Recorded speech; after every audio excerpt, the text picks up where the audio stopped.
You're probably wondering what I'm doing over across the street at my neighbor's house, so I decided that I was going to do another project lawn. Yes, I have a 2-acre one that I'm going to take on this year, but I know it's going to be a long-term process, so I also wanted to show you something kind of more realistic for most people. It's kind of a good area to show you a few different things here. We're just going to look at the front yard, kind of work on that a little bit this season and into next, and kind of see what we can do with it. So I bet you're actually interested to see what the lawn actually looks like, so let's take a few little shots here, show you kind of what things are looking like in different areas.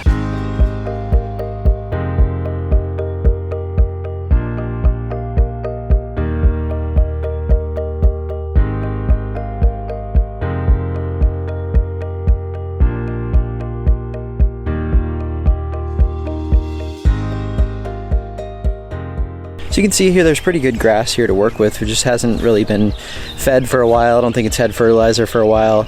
So I think that we can get some of those things going and kind of make a big boost here in the spring yet. And then it's going to take some work again in the fall to really kind of bring things back to life at that point. So the first thing we need to do is actually just take a measurement of this yard, get it on a map so I know how much square footage I'm dealing with here. Pretty easy process, but that's the first thing I'm always going to do when I'm working on a yard is I need to know how much square footage we have so I know how much to apply.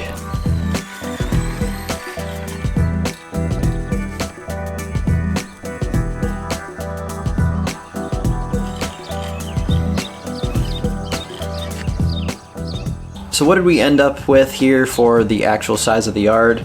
See my nice little map that I have going here. I came up with 3801 for the total, so we could either just consider that 3800 or we could round it off in our mind and consider it 4000. So just keep in your mind whatever number makes sense for easy math. So I'm just going to probably consider it about 4,000 square feet. And then when we're making our calculations, it'll be pretty easy to round off our numbers and all that. So one area here that I already have a little bit of concern about is this section right here, because it's kind of where just traffic happens during the wintertime. These driveways are not very wide, so there ends up being some winter damage usually at some point. So most of this is all weeds. I'm trying to make a decision here if I want to try to do anything with this now or just wait until the fall, and I'm feeling like I'm probably just going to wait until the fall for this actual section here to kind of fix that part. So I pulled a few cores here from the yard. We've got roots all the way down at the 6-inch mark. This looks very similar, obviously, to what I have going on soil-wise in my yard, just being right across the street. Alright, so the question then becomes, should we do a soil test on that? And because we're right across the street from my location, I just did a soil test, we know that it's probably going to be pretty similar to what I'm dealing with. Now, of course, every yard could have a little bit of variation, but would it be extremely different from the cores that I'm looking at? I just don't believe that it would be. So at this point, I'm just not going to spend the money right now for a soil test on this. Now, if you had a yard that you were starting with like this, you've never tested it before, it's kind of up to you what you want to do. I think it's a good idea to take a look at maybe what's going on there, but we know in this first season and into next season, we know the grass needs some different fertilizers. It looks like it needs a pretty balanced approach from what I'm seeing there. So we could also just start there, start this process, and then once you want to dial things in a little bit more, you could get a soil test. But me personally, I don't ever think it's a bad idea to get one before you start some kind of program or before we start some things here. But soil testing is not hard. I have a video on that from this season, one from last season as well, so take a look at those if you're interested in that process.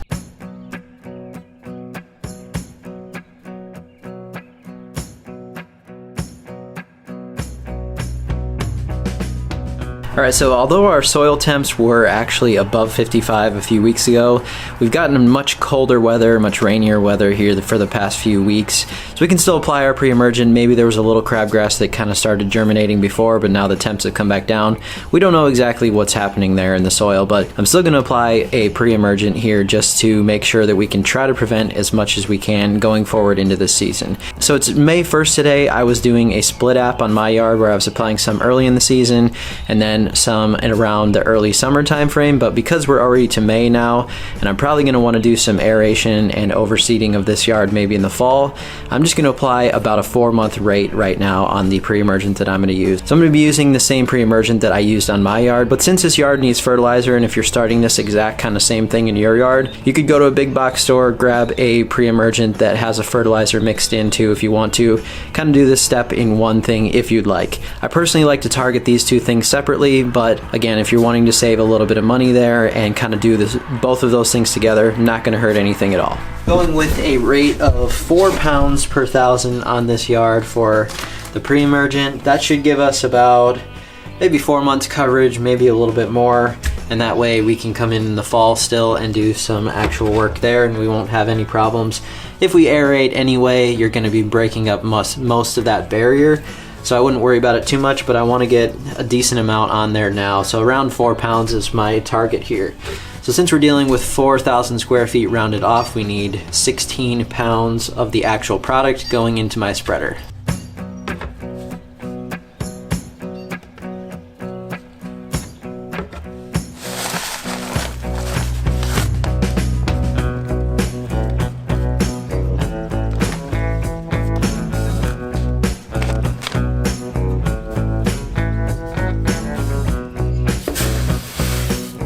I'm going to start off with here about a setting of about 3 on that Scott spreader that I use. See how that works? Again, we would rather start slow and kind of cover the whole area, walking multiple times than we would put out too much and run out. So I'm going to start small here, see what it looks like when it's coming out.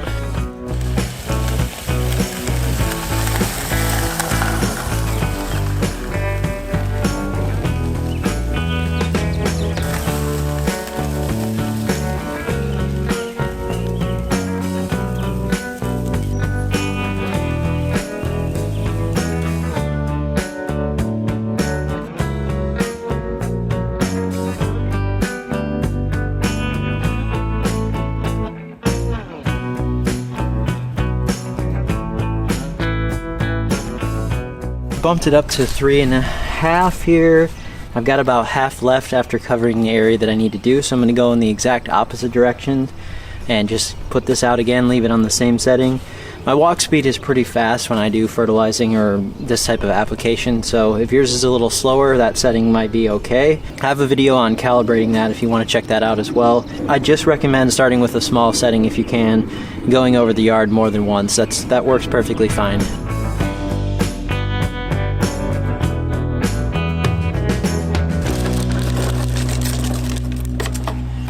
Right, so that app is done. I had to go over it about 3 times actually on this setting because I have such a fast walk speed. Worked out for me to just kind of go over it multiple times at a low setting, and I made sure I got even coverage and everything's out on the 4,000 square feet pretty evenly. Next up, we're going to be applying some fertilizer. So I'm going to be using today a starter fertilizer. The reason for that is that it has a higher phosphorus level, and we're going to want to push these roots to really get them growing again. Then we'll be doing another app here before summer hits as well. So for the first app, I like to do starter fertilizer.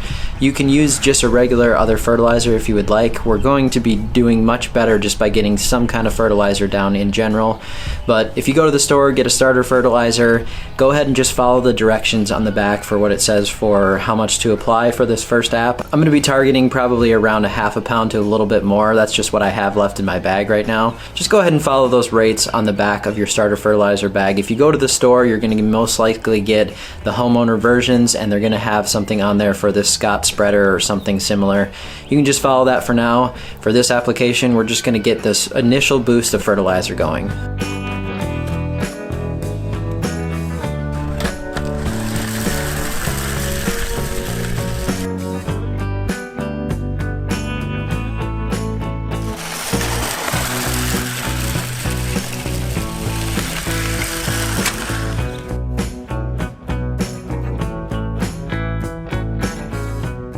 Going to rain here pretty soon, so that's why I'm applying today.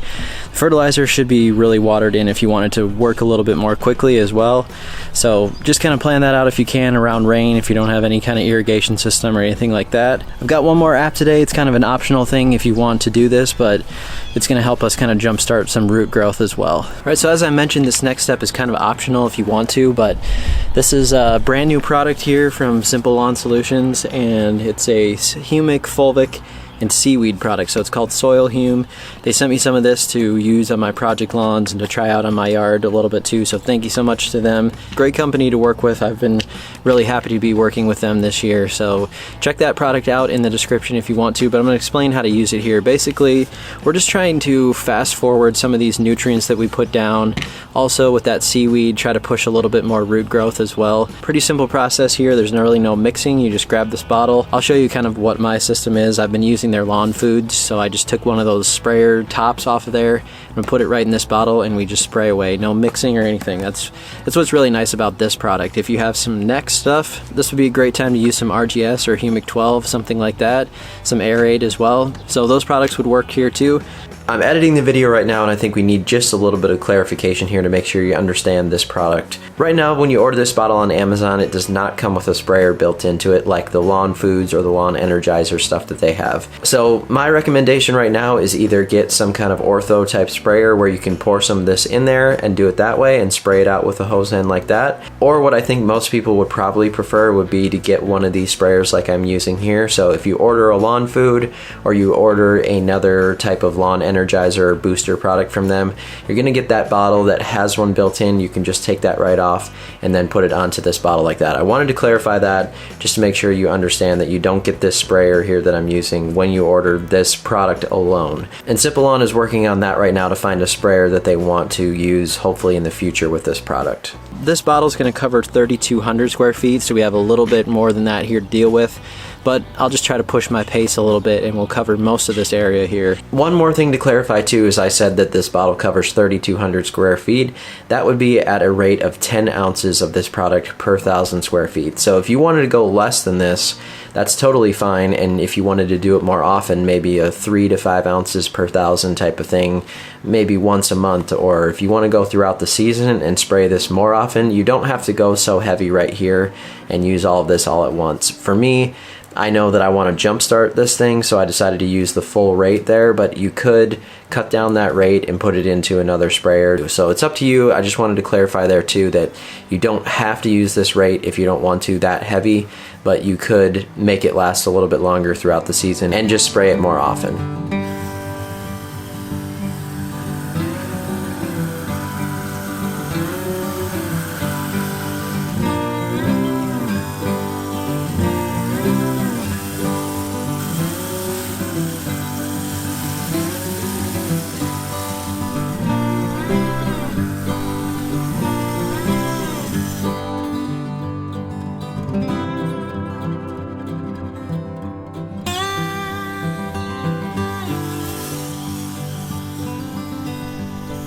Please remember as well to blow off all the sidewalks. Make sure you get all that fertilizer, crabgrass preventer put back into the yard. You don't want to be letting that sit on the driveway or sidewalks and have it wash down into the sewer system. So make sure you blow off the driveways and the sidewalks. That is our project lawn number 2, and I'm looking forward to these next couple weeks, seeing kind of how things get a little bit jump started here. We'll start to take care of a few spot spraying of some weeds, or maybe a little bit of a blanket weed spray on a couple of areas. Stay tuned for all that stuff. Thanks so much for watching. We'll see you next time.